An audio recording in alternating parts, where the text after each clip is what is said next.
Hey guys, welcome to another tutorial mode. This is based on upgrading your current equipment slots and ability slots, stuff like that. I did touch upon it on an earlier tutorial mode where I think it's titled How to Spend Your Mithril and Gems. So I thought I'd expand upon that video just to mention a few things. So firstly, if you haven't been living under a rock, you've done rare relic draws where you get up to 5-star equipment, 3 to 5-star equipment really. So if you're a new player, you would want pretty much anything you can get, including 3 stars. When I had 3-star equipment, yeah, I upgraded it to 5 stars when I could. But this uses quite a lot of gil, as you can tell, but you have to try and make the use of what you have. So firstly, I would advise you to do that. But when you go into later stages of the game, such as the plus battles, you would want mainly 4-star equipment, kind of like this.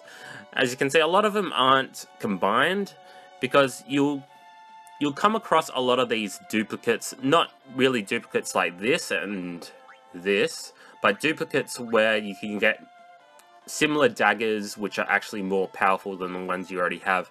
This is why I didn't combine it, because it's kind of a waste of gil. So I like kind of hoarding what I have. Kind of like these hammers, I guess.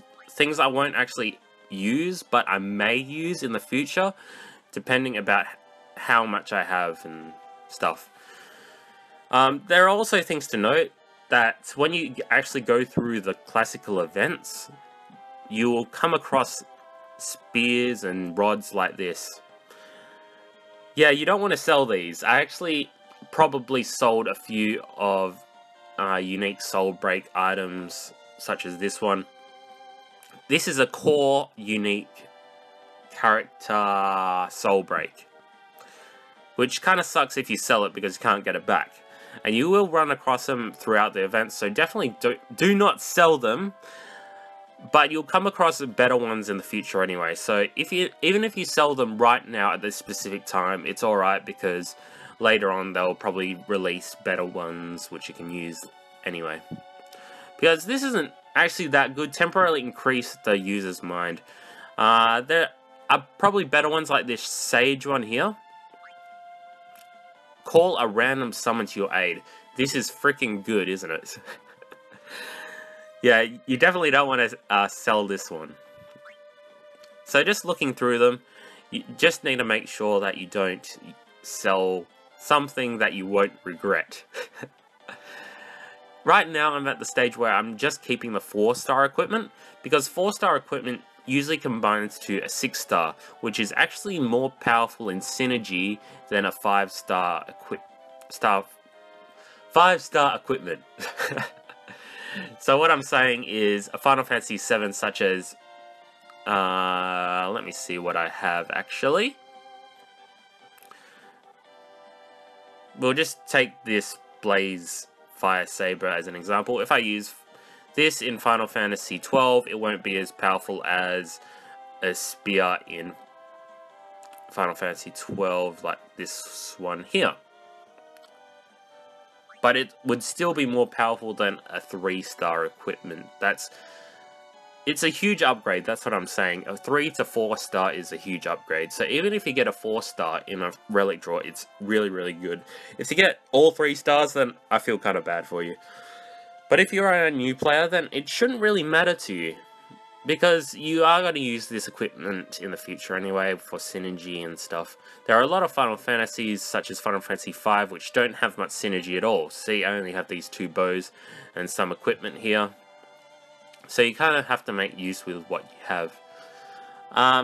So yeah, duplicating equipment, combining it is the best way to save your inventory space. Selling items, I don't really advise you to do that unless you're really in the late stages of the game. If all else fails, then of course increase your inventory slots. It doesn't matter if you do it sooner rather than later, because you're going to increase it eventually anyway. You're going to run into a lot more synergy, blah blah blah blah blah. Also, like I said, you don't want to create a lot of duplicates, such as imagine Do I have an example here? Well, there's a lot of swords in Final Fantasy VII. So if you run into swords, such as 4-star swords, you don't want to sell the 4-star sword which is greater attack than another 4-star sword. Because you're gonna... Oh, there, Final Fantasy VI. This sword is actually pretty weak for a 5-star. And if you get another 5-star sword, you still probably won't want to sell it because swords are rather common to people. But if you're talking about bows, then bows don't have a lot of synergy with people because not a lot of people will use bows. There's only a couple times where I use 2 bows. This is with Thancred and Fran in the Final Fantasy V event, so that's why I upgraded it to level 15. I usually don't want to combine things which are 4-star because they are still rather powerful anyway, so I go with increasing inventory slots. And of course you get a frickin' heap of upgrade equipment. Yes! You don't want to sell these either, even though you get a significant amount of gil. You don't want to sell these because they get quite rare in the future, and you don't want to be farming the dailies for these things. Especially because these are the larger type as well. Even though they do look like huge gold bars that you do want to sell anyway. So anyway, I hope I helped you guys. If you have any questions, list them down in the comments below. Like this video, share it around. Sharing around really helps. And I'll see you guys next time.